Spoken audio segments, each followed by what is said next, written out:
AI का नया युग, नैतिकता और वैश्विक शक्ति संतुलन की चुनौती।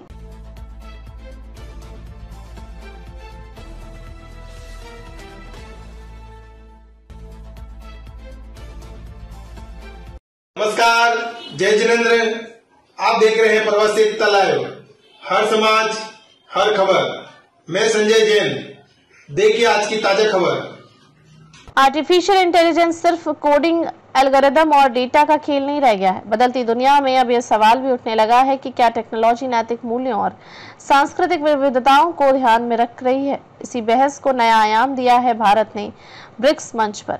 ब्राजील में हुई ब्रिक्स देशों की संस्कृति मंत्रियों की बैठक में भारत ने साफ कहा कि दुनिया को अब नैतिक एआई की ओर बढ़ना होगा, जो सिर्फ वैज्ञानिक दृष्टिकोण से नहीं बल्कि सांस्कृतिक और मानवीय मूल्यों के नजरिए से भी काम करे। बैठक में केंद्रीय जल शक्ति मंत्री गजेंद्र सिंह शेखावत ने भारत का पक्ष रखते हुए कहा कि एआई के युग में हमें एक ऐसा सांस्कृतिक इकोसिस्टम बनाना होगा जो विविधता का सम्मान करे, मानवता को गहराई दे और साझा मूल्यों पर टिके विकास को आगे बढ़ाए। शेखावत का यह बयान साफ तौर पर इस ओर इशारा करता है कि तकनीक का इस्तेमाल सिर्फ आर्थिक लाभ या भौगोलिक दबदबे के लिए नहीं होना चाहिए, बल्कि उसे लोगों के बीच समझ, सहिष्णुता और सभ्यता का पुल भी बनाना चाहिए। एआई अब हमारी जिंदगी के हर पहलू में घुस चुका है, चाहे वह सोशल मीडिया की न्यूज फीड हो, ऑनलाइन बैंकिंग, हेल्थ केयर या फिर सरकारी नीतियों का निर्धारण। लेकिन इन सब में एक बड़ी चुनौती है: पूर्वाग्रह, संवेदनशीलता और सांस्कृतिक पहचान। भारत का मानना है कि यदि एआई को सही दिशा नहीं दी गई तो यह संस्कृतियों को मिटाने, सांस्कृतिक वर्चस्व और जानकारी के एक पक्षीय नियंत्रण का उपकरण बन सकता है। भारत ने यह मुद्दा ऐसे वक्त पर उठाया है जब ब्रिक्स देश ब्राजील, रूस, भारत, चीन, दक्षिण अफ्रीका जियोपॉलिटिक्स के अलावा सांस्कृतिक सहयोग को भी महत्व देने लगे हैं। ब्रिक्स में कुल मिलाकर विश्व की 40% आबादी शामिल है, जिनकी सांस्कृतिक विविधता भी जबरदस्त है। एआई एंड बियॉन्ड भारत और टेक विस्परर लिमिटेड यूके के संस्थापक जसप्रीत बिंद्रा कहते हैं कि मैं ऐसा नहीं मानता।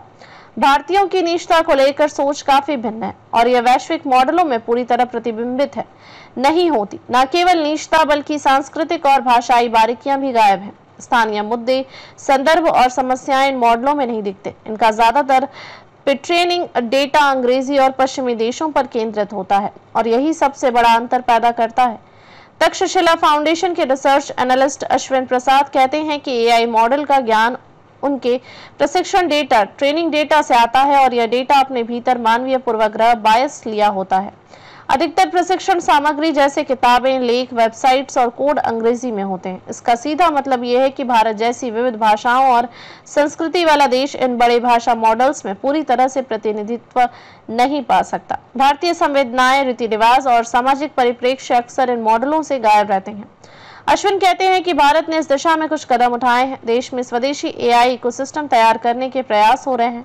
उदाहरण के लिए इंडिया एआई मिशन के तहत कई ऐसे स्तंभ शामिल हैं जो देश में एआई के स्वदेशी विकास, उच्च गुणवत्ता वाले डेटा की पहुंच, कंप्यूटिंग इंफ्रास्ट्रक्चर के निर्माण और जिम्मेदार एआई को बढ़ावा देने से जुड़े हैं।